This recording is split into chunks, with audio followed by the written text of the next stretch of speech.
Jason, Hannibal Lecter, Dexter, Mary Harris. The list of serial killers in movies and on television is long indeed. Why, with all their brutal and gruesome deeds, do these really bad characters crop up so often in popular culture? Let's find out. Joining us now on the line from Los Angeles, California, Jim Clemente. He is a retired FBI profiler, writer and producer of the television series Criminal Minds, and host of 2 podcasts, Best Case, Worst Case, and Real Crime Profile. And back here in our studio, Father Raymond de Souza, chaplain at Queen's University and editor of Convivium Magazine. Father de Souza, it's good to have you back in that chair. And Jim Clemente, nice to have you back on our program as well. We spoke to you earlier, and we appreciate you sticking around for us. I'd like to know, Father Raymond, why you believe, off the top, that there are so many shows nowadays utterly fascinated with serial killing. Good question. I think partly it's a fascination with evil. We live in a drama of good and evil. In our ordinary day-to-day lives, if we encounter anything that's far from evil, but even unpleasant, we tend to shy away from it, and we're more attracted to people who are good around us. So in our day-to-day lives, we don't have a lot, one hopes, exposure to evil, but it's part of the human condition. It's hard to think something more evil than a serial killer. So that might be the reason why. Jim Clemente, let me get you to follow up on why we seem so fascinated with something that we theoretically ought to be repulsed by. Well, I think it's part of our primitive brain, a protective mechanism. I believe that people are attracted to these events and these horrific killers because they want to actually protect people. About 85% of the consumers of true crime on television or other media forms are women, and I think their nurturing nature drives them to try to learn about things that could happen, that are horrific, so they can protect the ones they love. It's sort of like the rubbernecking phenomenon. You can't look away when there's a horrific accident because your brain wants to take in this information to try to prevent it from happening to you and people you love. Interesting. Father Raymond, I want to know whether you watched his show, Criminal Minds. I did. I used to be a very regular watcher of Criminal Minds. Now, you said that in the past tense. Yes. Do I infer from that you don't anymore? I did stop about 3 or 4 years ago. I enjoyed it. It's a very well written show. The investigators are quite clever. There's even a philosophical dimension. They always have some sort of important quotation that sort of sums up some, if you want to say, moral lesson from it. Okay, but why aren't you watching it anymore? Well, I found that I had to kind of suppress the natural revulsion of the actual crimes that were committed, which are pretty horrific. I was sort of having to suppress that. And then at some point I thought, why should I, for recreational purposes, it's not a professional obligation that I know something about this, why should I sort of make myself inured or a little callous towards that? So that's why I stopped. Jim, do you hear this reaction? I do, and I understand it. However, I believe one of my goals in getting involved with this show, because as you know, I was an active FBI profiler when the show actually started. I was actually associated with the show since the beginning, 13 years ago. But one of the reasons why I wanted to do it was to be able to teach people and the general public how people get ensnared by these types of killers. Because many times we look at them as monster predators when we hear about them in the news after they've been caught, and we don't actually realize that it's people around us. It's people that look like you and me. It's not, somebody that obviously looks like a killer. And I think what we've striven to do on the show is to depict these people as regular people who have very disturbed minds and take it out on others. Let's just burnish your credentials here. How many serial killers and or rapists, Jim, do you think that you have met or interviewed during the course of your professional career? Oh, well, it would be hundreds, actually. I worked particularly in the area of child sexual victimization, child abduction homicides, and then serial killers and serial rapists for 12 years, my last 12 years in the Bureau. And then before that, I worked violent crimes much of my career, the 22 years I was in the FBI. So it's unfortunate, but I've met hundreds of them. Okay, so you've seen it all, and you've seen the real deal. So I want to ask you this question then. What are the myths that you think are perpetuated in popular culture about these people that are in fact not true? Well, I think the first thing is that they all have 3 names. That seems to be the way they're covered, that they all have a first, middle, and last name. Most people do, but when you get to serial killers, they like to use all those names in the media. The other thing is that I know, Father, you mentioned evil. To me, if you call these people evil, it sort of indicates a higher power, something that's greater than humanity. And I think that makes it insurmountable to catch them and overcome them. And I like to see them as human beings who are very bad, who do very bad things to other people, probably the worst things that we see humans do to other humans. And so I think that keeps us on a level playing field. And by making them evil, I think we also look past the people and the offenders right in our own neighborhoods, because we think that we could see them if they were actually pure evil. Let's just have a little time out for a moment here while we take a look at a clip from the show you used to watch, Father Raymond. Here's Criminal Minds. An FBI guy is being surveyed as a potential serial killer. Sheldon, roll it, please. You see that? Her demeanor changed. She's deferring to him like he's a cop. That's why she didn't hesitate to let him in. Can you back that up, please? Okay. Right there, he reaches in his jacket. Can you blow that up? Sure. You're showing her credentials. Now, LAPD detectives are incredibly proud of their badges. They wear them clipped to their belt or jacket or on a chain. They don't carry creds. No. But we do.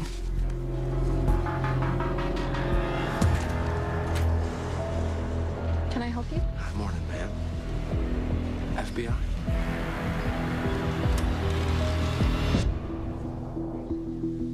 What if he's one of us? What if he's one of us? Father Raymond, I want you to follow up on something that you talked about a moment ago, which was the impact you think exposure to this kind of programming and subject matter has, and let me put this in somewhat religious terms given the company I'm with today, has on our souls.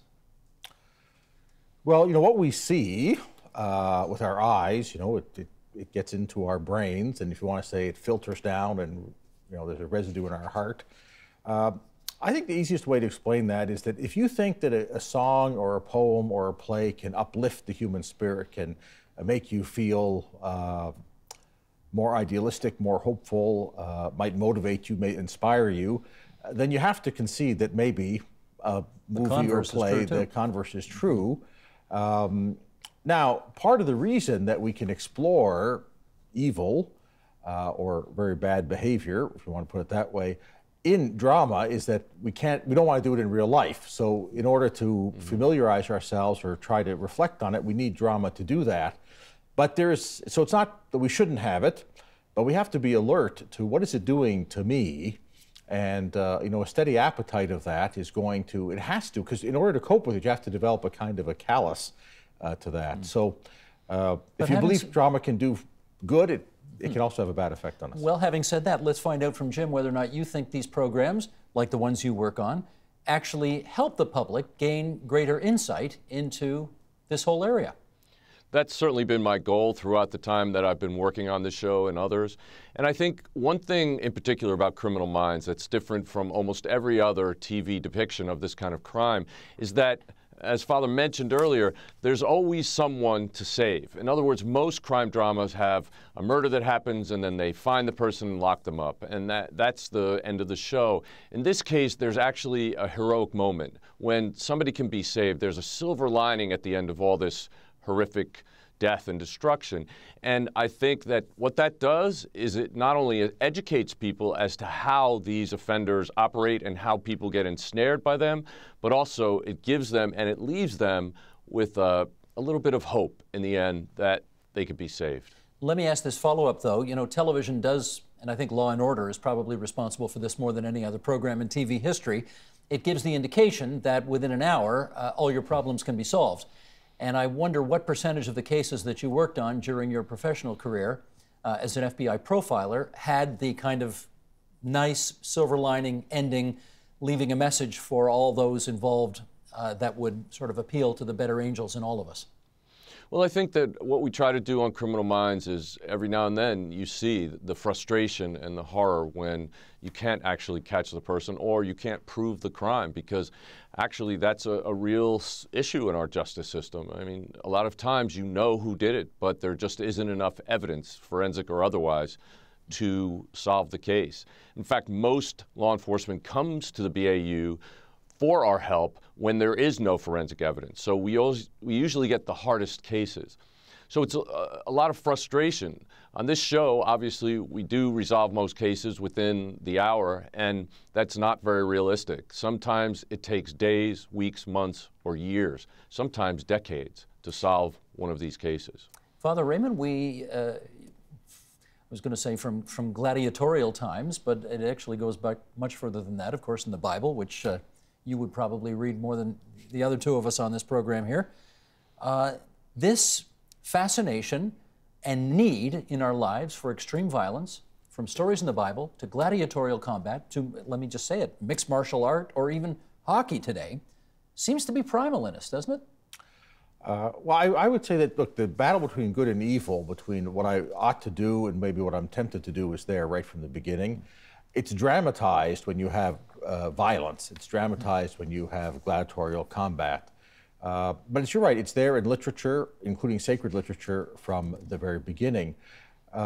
We have to be careful, though, in that when it's portrayed, is it portrayed as something to be avoided or something to be celebrated? So if we look at gladiatorial combat in Rome, today we look back, we don't celebrate that. We think of that as a negative part of the Roman Empire. At the time, partly of our horror is that it was celebrated and also used as an instrument of fear. For if you didn't cheer for those who were killing the gladiators, you might be the next in the Colosseum. So you have to be careful about that. You mentioned mixed martial arts. That troubles me because that is a celebration.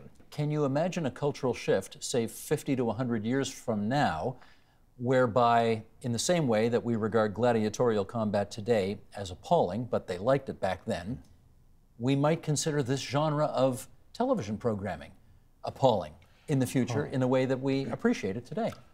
It could be. I mean, just in my lifetime, when I was a young boy, the heavyweight champion of the world boxing figure was a massively important cultural figure. Everybody in the world knew his name, and it was a glamorous thing to be. Today, not so much. It's at the margins. So there's been a change, and partly that's not just because Muhammad Ali was more glamorous than most, but because boxing itself is thought to be a little suspect, if not in the same category as gladiators. Jim, during the course of your career, do you know whether any serial killer was motivated by, narcissism or a craving for notoriety to be on television that in part propelled his interest in doing this?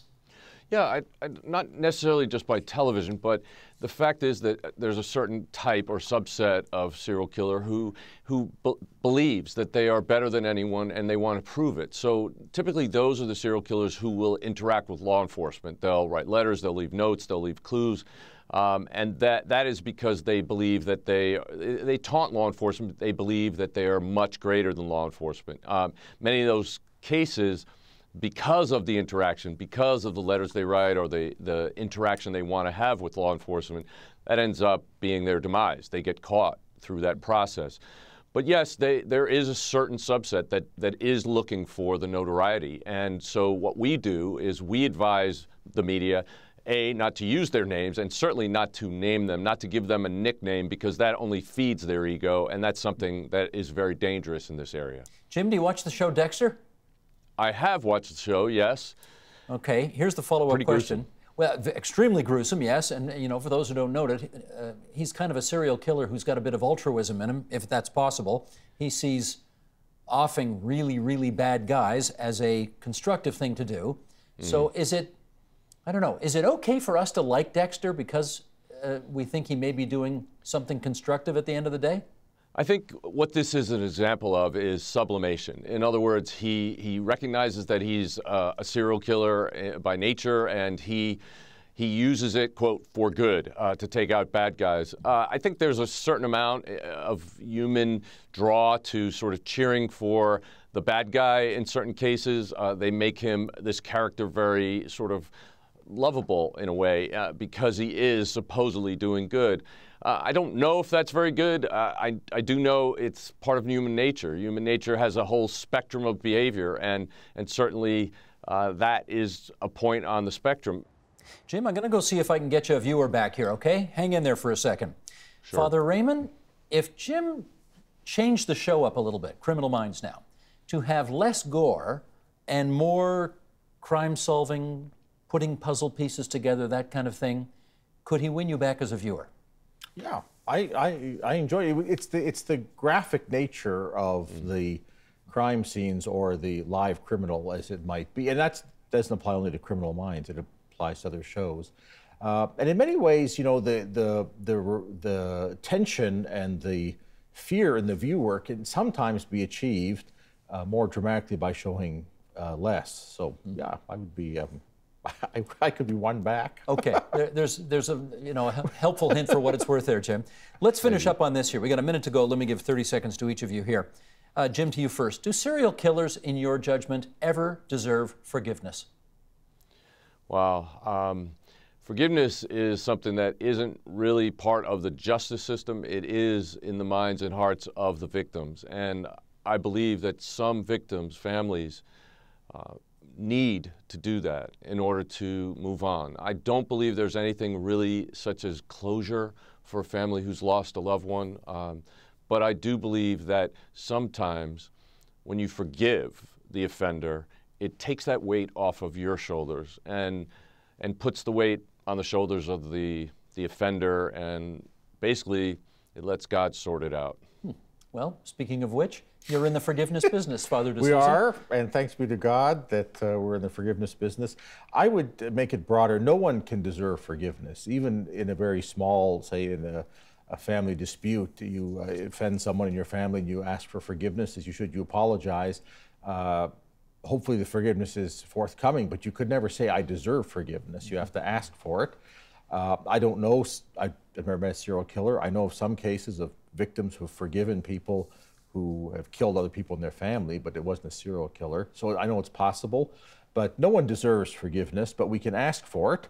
From victims, that's a very complicated thing. It depends on, I mean, if you're really sincere, if the murderer is very sincere in asking forgiveness, you have to see if they'd be willing.